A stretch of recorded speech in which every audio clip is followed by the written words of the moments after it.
सर्वप्रथम मैं अपने गुरु जी के चरणों में प्रणाम निवेदित करता हूँ। साहब हरिदानंद दीदी नीलमानंद के चरणों में प्रणाम निवेदित, अपने सीनियर संजय कुमार यादव के चरणों में प्रणाम निवेदित, उपस्थित तमाम गुरु भाई गुरु बहनों के चरणों में प्रणाम निवेदित करता हूँ। मैं शिव मनोज कुमार अपने विचार व्यक्त करने के क्रम में शिव शिष्य का परिचय और गुरु की दया, इसी संदर्भ में अपनी बात रखने जा रहा हूँ। अपने गुरु आदेशित तथा साथ आप सबों के समक्ष यह विचार प्रस्तुत है।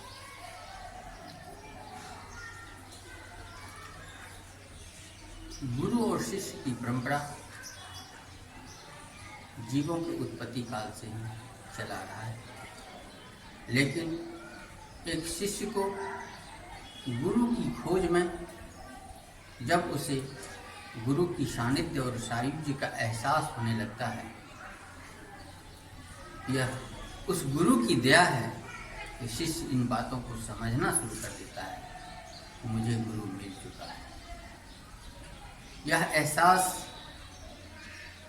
उस अंतःतल की गहराई से उस शिष्य में आत्मविश्वास के रूप में परिणत होता है। इसीलिए आप तमाम गुरु भाई गुरु बहनों, मैं आज आध्यात्मिक चर्चा के क्रम में इन्हीं बातों पर विचार रख रहा हूँ कि गुरु की दया की एहसास कब होता है। इस ब्रह्मांड के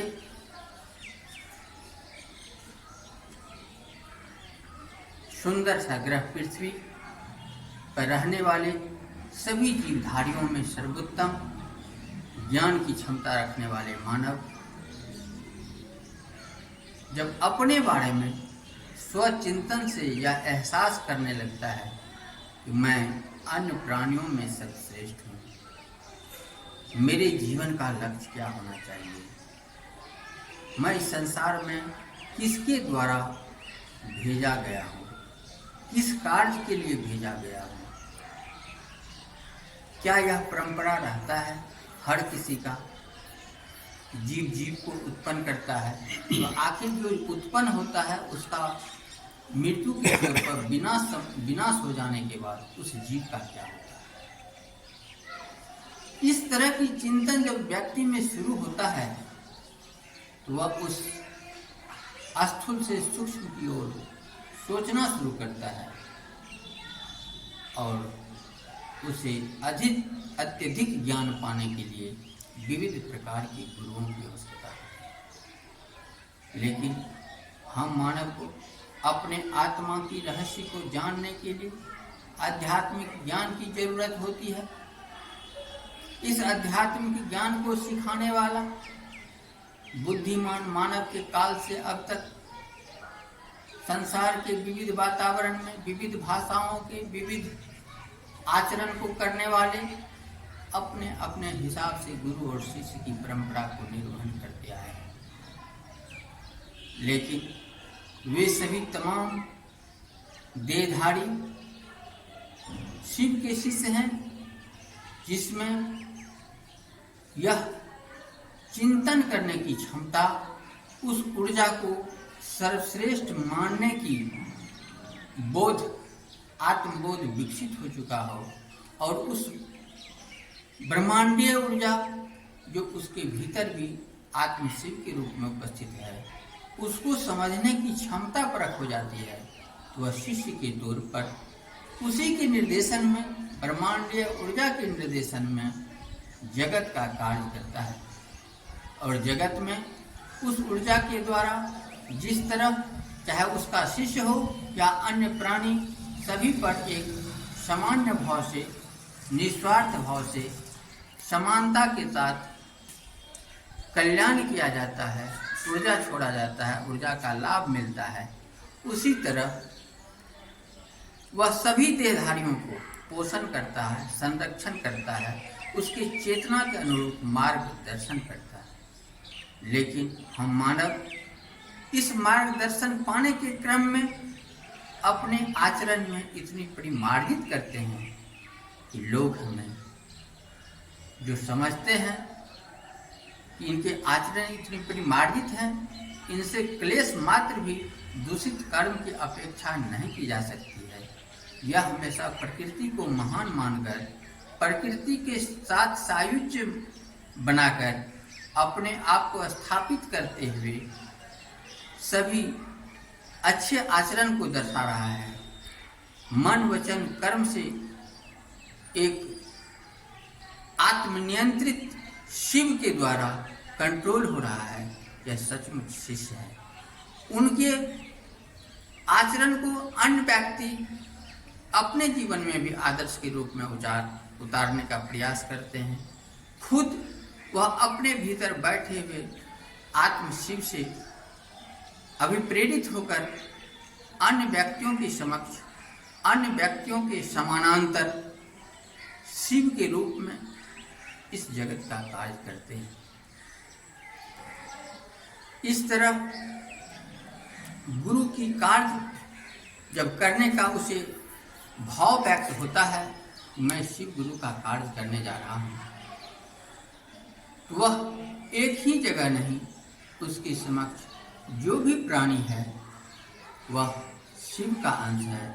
उसके साथ उसके हिसाब से अच्छे कर्मों को दर्शाते हुए उसके कल्याण की भाव लेकर के उस कार्य को संपादित करता है। ऐसा एहसास जब शुरू होता है तो गुरु शिष्य की परंपरा को आगे बढ़ाते हुए वह शिष्य उस गुरु की दया से इस संसार में बहुत सारे कार्य को करता है। यह जीवन की जितनी ही अवधि उसे मिलता है उसमें अधिकाधिक अपने आप को शिष्य और प्रकृति प्रदत्त ऊर्जा को सर्वोपरि स्थान देता है। उससे अभी नियंत्रित होता है, अभी प्रेरित होता है। और यह एहसास ही तो गुरु की दया है। इसे हम सब इस तरह जानते हैं। जिस समय गुरु की दया मांगने के क्रम में दोनों करतल को जोड़ करके यह कहते हैं, हे शिव आप मेरे गुरु हैं। यह भाव, यह जो आप अपने अंतर आत्मा से जो यह भाव लगा रहे हैं, आप मेरे गुरु हैं। आप उसको आपने देखा है नहीं, क्योंकि वह देहधारी नहीं है, वह अदृश्य सत्ता है, वह समर्थवान है जो पूरा विश्व संचालित कर रहे हैं। उस शक्तिशाली के समक्ष आप यह भाव लगा रहे हैं विनम्रता पूर्वक कि आप मेरे गुरु हैं। जो ही आपका यह मन मानता है वह मुझे अभिप्रेरित होकर कि वह मुझे गुरु मान रहा है, अपने आप को शिष्य मान रहा है, उसमें शिष्य भाव जागृत हो जाता है और गुरु में गुरु का एहसास होता है। वह उसे जो मार्गदर्शन देना चाहिए, जो सहयोग करना चाहिए, वह शुरू हो जाता है।